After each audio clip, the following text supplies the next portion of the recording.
We are now on to part 5 of Secrets of a Sun King. And it says, everywhere, the glint of gold.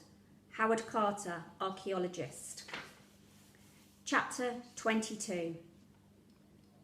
The very next day, Mr. Carter decided to put the record straight.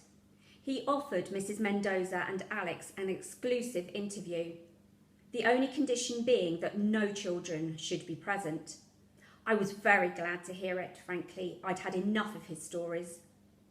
In a hired room at the Winter Palace, Mr. Carter came clean about what he'd called their preliminary viewing of the tomb that night. He had, without meaning to, put a piece of ancient plasterwork in his jacket pocket, but that was all accounted for now, so no harm done. I imagined Mrs. Mendoza and Alex furiously writing all this down in their notebooks. They were certainly pretty thrilled with their final story, which was wired not to Mr. Pemberton at the Washington Post, but to the Cairo Gazette. An Egyptian story deserved an Egyptian publication, Mrs. Mendoza had said. Neither Lord Carnarvon nor Lady Evelyn took part in the interview. The exclusive deal they were pushing for was with the Times. According to Pepe, though, the real reason was that Mr. Carter and Lord Carnarvon had been arguing over how best to clear the tomb. All their good fortune came at a price. You see, nobody, not even Mr. Carter, had expected the tomb to be so jammed full of treasure.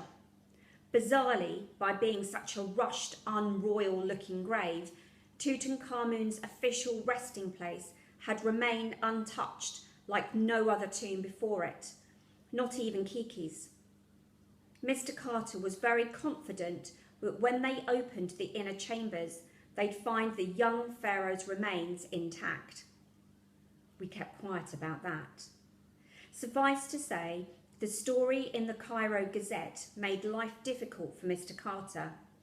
The call for more Egyptian involvement in the dig grew, and Mr. Carter, stubborn as the donkeys he rode, locked the gate on the dig and declared the excavation season over until spring. Things were definitely not going to plan, or as Pepe put it, Tutankhamun's curse has turned its sights on Mr. Carter at last. When Mrs. Mendoza announced it was time for us to go home, I was both excited and apprehensive. I'd had no more news about Grandad, so I wasn't sure what exactly I'd find when I got home to London. There were farewells to say to 3 old friends now together in their little cliff-top tomb, and to 3 new ones, Pepe, Charlie and Chaplin, who'd made me think about many things, including camels, in a whole different light. Tulip sobbed like a baby, saying goodbye to Chaplin. "All right," she promised him. The look on Pepe's face was a picture. On our very last evening, when everyone else had gone to bed, I stayed up on deck by myself.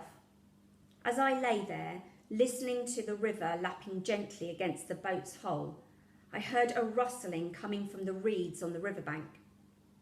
I sat up just in time to see a dog creep to the water's edge.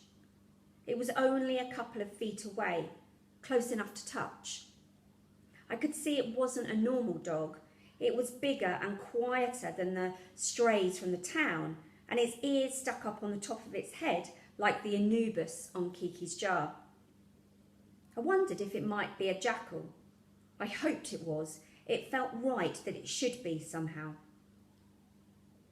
As the jackal started drinking, I kept absolutely still.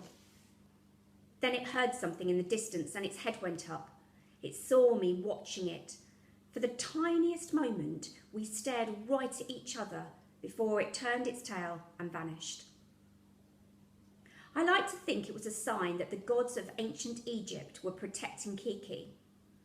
Despite all Mr. Carter's digging and cataloguing, the real Tutankhamun finally was free. 6.5 days later, we were home. London was upon us all too quickly. In the suburbs, we passed acres and acres of new houses being built. After Cairo, the view from the window as we came into St Pancras station was grey, cold and dreary.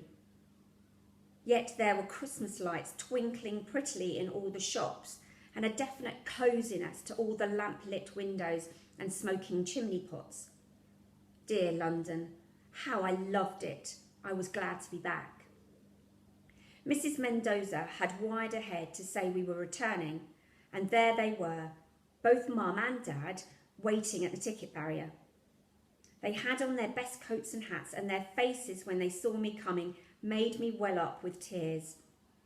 I hesitated, though, when I spotted who else was there with them, wrapped up against the cold. Though he looked small and pale, it was definitely an improvement on when I'd last seen him in a hospital bed. Besides, I'd have known those twinkling blue eyes anywhere. Grandad. I ran the last few yards, suitcase thumping against my leg. Grandad reached out his arms and I went straight into them. I buried my face deep into his coat. He smelled of old things and Nefertiti. "Oh, Lily," he hugged me tightly, drew away to look at me, hugged me again. Hands patted my shoulders. I heard Mum say my name and then Dad clear his throat. We were all having a bit of a cry. There were more hugs, hands being shaken as the Mendozas joined us at the barrier. In the hustle and bustle of it all, I noticed Grandad go very still. He'd been pale before, but now the colour completely went from his face. I panicked, thinking he was about to collapse or something. "Do you need to sit down?" I asked him. But it wasn't that he was ill. He'd seen someone behind me over my shoulder. I turned round and there was Alex, looking every bit as startled himself.